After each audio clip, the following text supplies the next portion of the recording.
I thought I knew what marriage meant. I thought I knew what loyalty meant. I thought I knew what love looked like when it was tested. I was wrong. It started with a phone call, a simple phone call that should have been routine.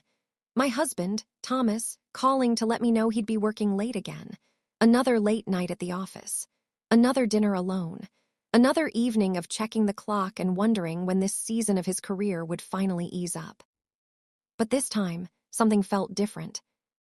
Maybe it was the way he said my name, too quickly, too casually, like he was already distracted by something else or someone else. I didn't say anything. I never do. That's the problem with being the good wife, the supportive wife, the wife who never makes waves. I just said, "Okay, honey, drive safe." And then I hung up. But I couldn't shake it. That feeling in my stomach. That quiet alarm that starts as a whisper and grows louder with every passing minute. So I did what I've never done before.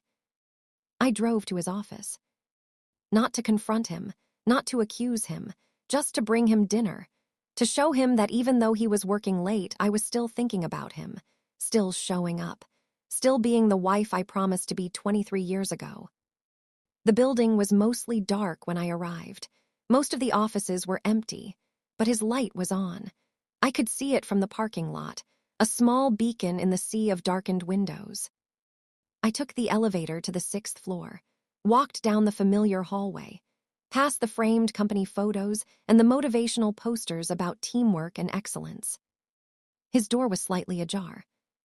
I pushed it open gently, not wanting to startle him if he was on a call. But he wasn't on a call. He was standing by the window, his back to me, talking to someone. I could hear the other voice clearly, a man's voice, deep, confident, the kind of voice that carries authority. And that's when I realized I had her, Thomas was saying.